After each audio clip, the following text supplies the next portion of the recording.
Un grand bonjour à vous tous, chers auditeurs de Radio Corse International, de Télépaèse.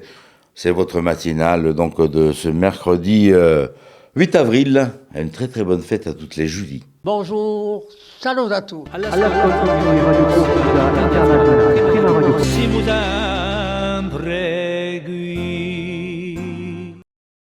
Voilà, donc un grand bonjour à vous tous, chers auditeurs de Radio Corse International et de Télépaèse. Alors voilà, donc on est au milieu de semaine. Trump fait une trêve. Peut-être qu'on aura la baisse du gasoil et du super dans quelques jours. Ah ben. Bon, alors voilà, donc on va se faire cette matinale tranquille. On va débuter par la météo. Il n'y a pas de changement au niveau de la météo. Là aussi, on a une trêve printanière à première vue. Donc Philippe Jam qui va nous rejoindre pour la météo ainsi que l'information. Et au programme de cette matinale, l'invité va nous parler de flamenco.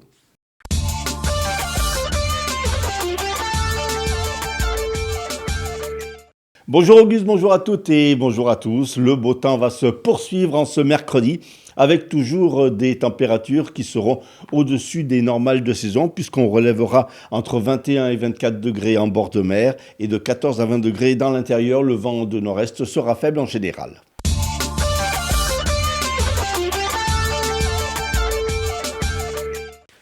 Les 6 ports insulaires bloqués depuis hier par les pêcheurs. Si après plusieurs heures d'attente en mer, les ferries ont pu débarquer leurs passagers, ils n'ont pas pu cependant repartir.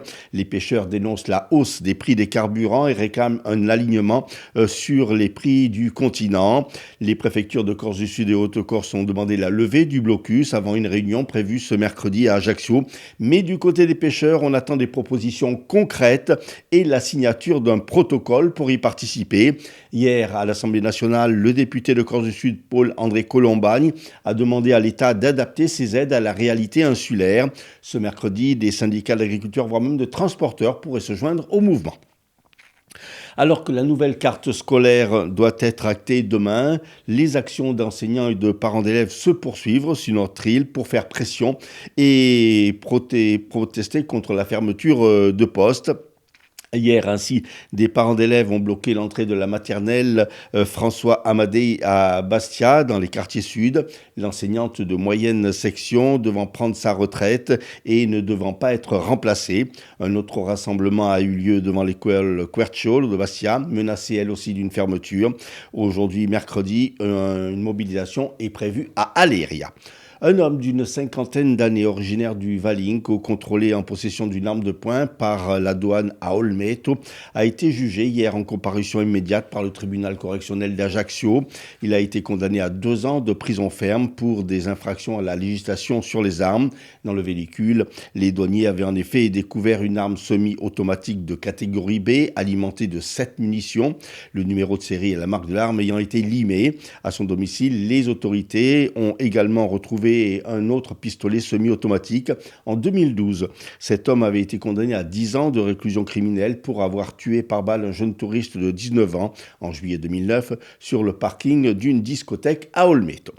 Du jeudi 9 au samedi 11 avril, la communauté de communes Maranagolo, en partenariat avec l'ADEME, la communauté d'agglomération de Bastia et la communauté des communes de Castagniccia-Casinca lancent la 3e édition de la Brocante des pros, une opération destinée à donner une seconde vie au matériel professionnel. 14 entreprises vont y participer tout au long de la journée, tout au long de ces journées, pour limiter les déchets et également liquider les stocks.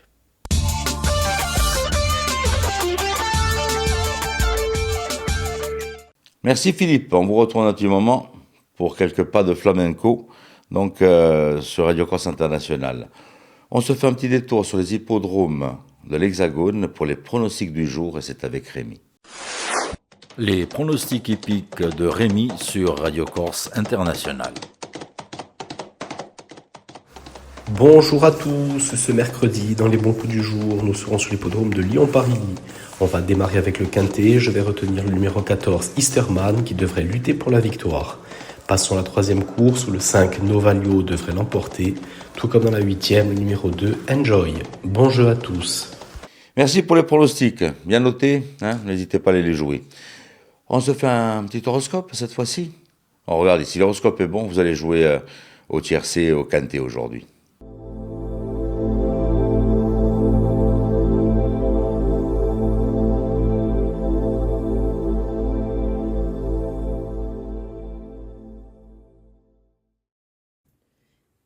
bonjour à tous, j'espère que vous vous portez bien. On va voir pour ce mercredi qu'est-ce que l'on a à vous annoncer et à vous dire.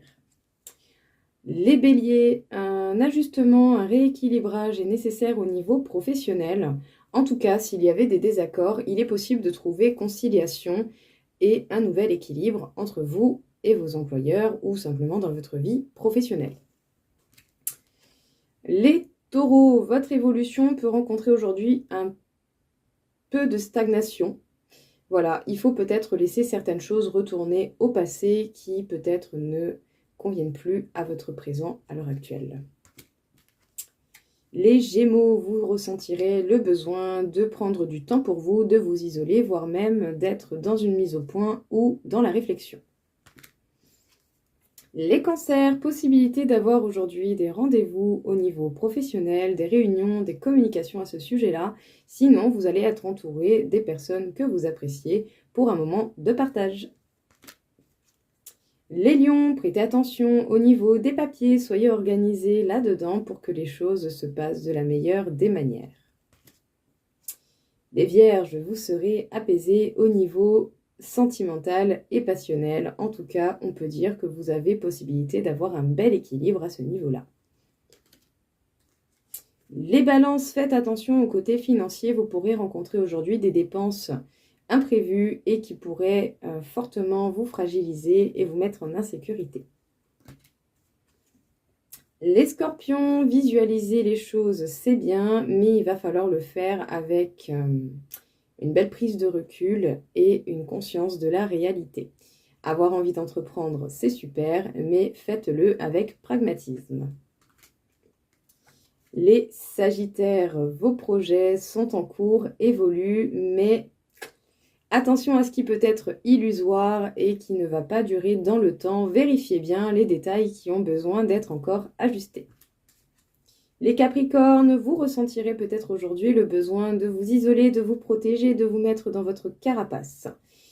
Et la cause peut être une séparation, la fin d'une situation ou des liens qui se coupent avec quelqu'un d'une manière générale, sentimentale, amicale, familiale. Les Verseaux, la chance vous sourit ou sinon vous attirez la chance à vous. En tout cas, observez bien, de belles opportunités peuvent se présenter. Les Poissons, la culpabilité va certainement être apparente aujourd'hui pour vous et il peut s'agir d'un sentiment déjà connu à cause d'un schéma répétitif. Prenez du recul et observez. Merci à tous et je vous souhaite une très très belle journée. Au revoir.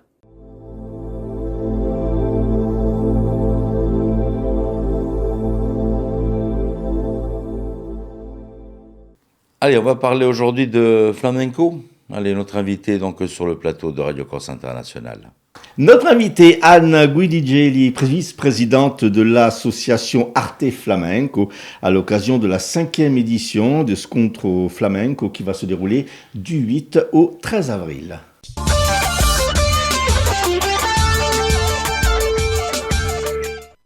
Anne, bonjour. Bonjour. Alors un petit mot sur l'association qui a presque un quart de siècle. Oui, c'est ça, 25 ans. 25 ans.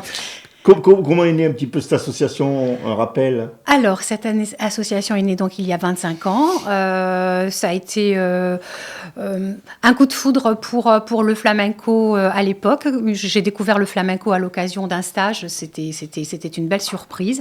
Et du coup, je me suis pris de passion pour cet art. Et comme je n'étais pas la seule dans ce cas, nous avons formé un groupe et de là, naturellement, est née l'association de manière à pouvoir poursuivre ces stages et cette belle découverte. Alors justement, vous parlez de stages, vous faites régulièrement des stages dans l'année, des voyages aussi, c'est ça? Oui. Mais il y a maintenant cette institution, c'est ce Scontro. Oui, c'est vrai.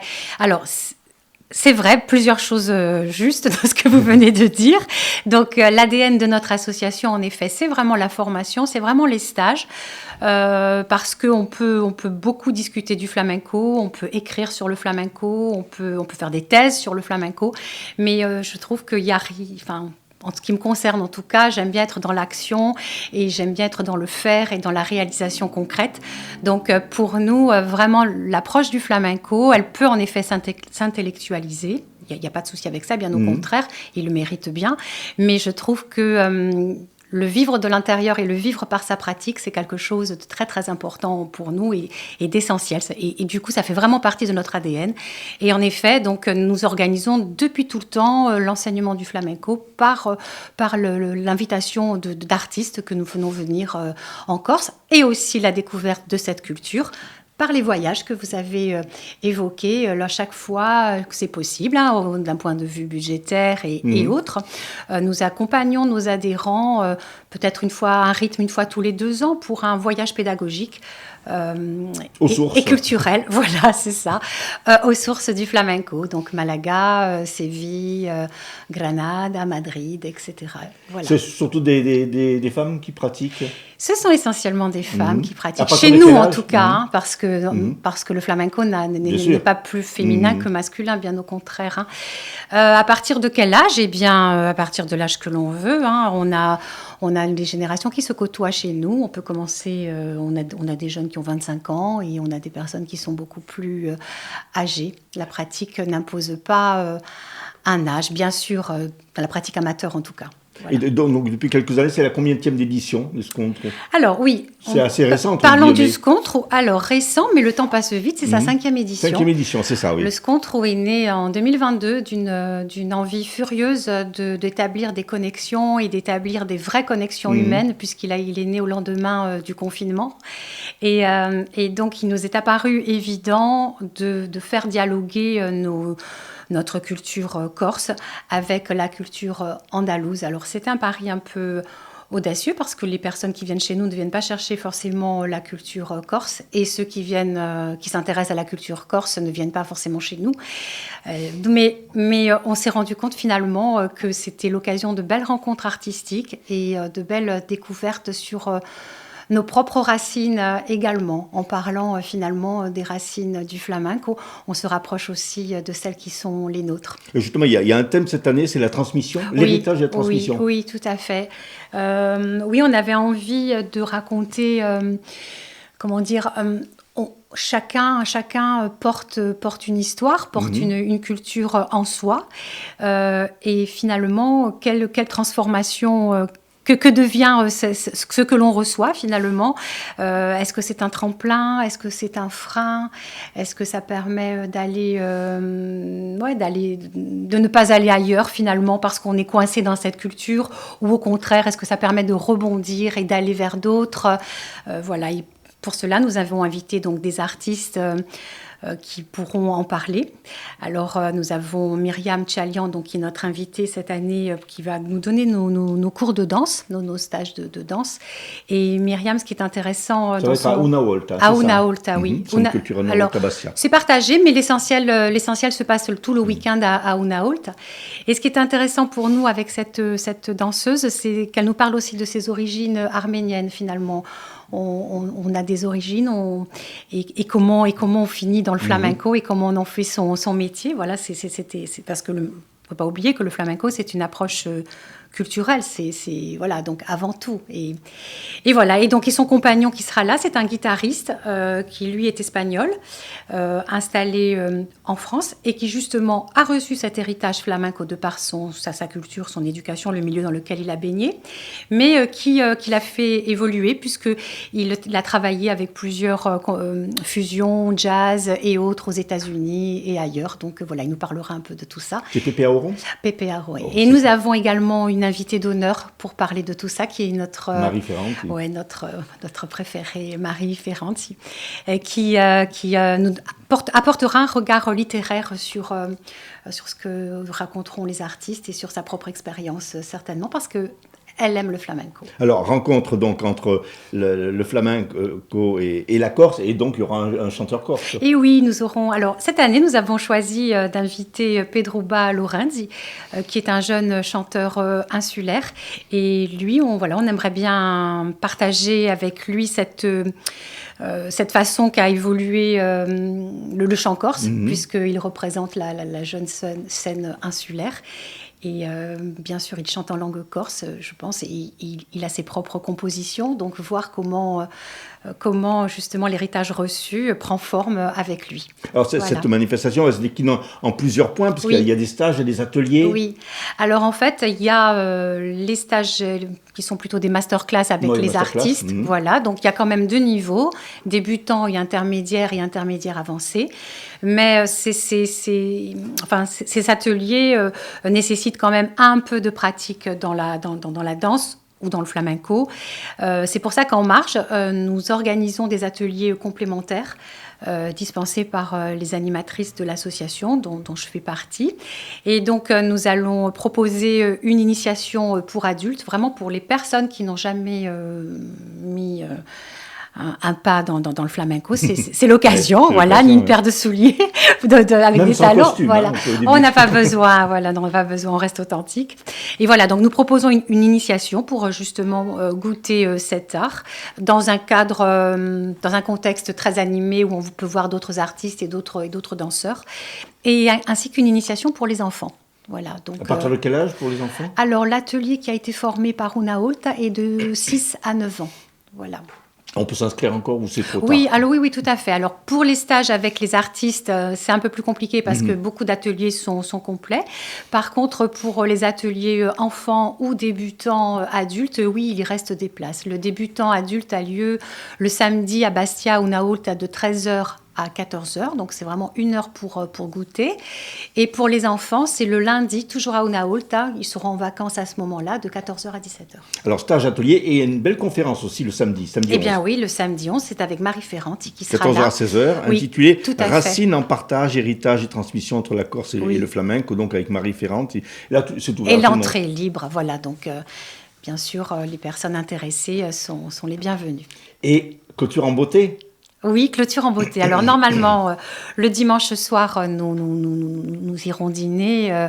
Je peux donner le nom du restaurant? Bien sûr. Nous irons dîner au Babou Café et nous en profiterons pour organiser un joli bal sévillan, donc avec les danseuses qui ont... Ça va être très coloré. Voilà, ça devrait être coloré. Si la météo est avec nous, nous devrions passer un bon moment festif et coloré. C'est à quelle heure le bal? Alors, à l'apéritif, donc ce sera 19h30, j'imagine. Voilà. Donc au Babou Café. Donc, sur la petite place devant. D'accord. Voilà. Alors, c'est une manifestation qui se fait en partenariat aussi. Il y a le centre culturel, il y a également le Spazio Charles-Roquet. Oui, parce qu'au Spazio, nous organisons 2 ateliers complémentaires à l'adresse des personnes déjà initiées ou pas, hein, il y a plusieurs niveaux, qui se déroulent le mercredi et le jeudi. Donc mercredi et jeudi, c'est au Spazio, et à partir du vendredi, c'est au Una Olta. Alors c'est une grosse organisation, il y a quand même déjà d'autres projets? Alors, on a eu pas mal de projets cette année parce que nous avons quand même organisé nos 25 ans qui a été vraiment un événement majeur et bien fêté dignement. Le Scontroula, peut-être quelques dates cet été, mais je n'en dis pas encore plus parce que j'attends des confirmations. Et si on veut des informations, on va sur le Facebook ou sur le site? Alors, nous avons un site, www.arteflamenco.net, et ou bien sur notre page Facebook, et voilà, tout y est. Anne, merci beaucoup. C'est un plaisir, et merci. Puis, si vous voulez donc participer à cette manifestation, c'est à partir de ce 8 avril. Merci.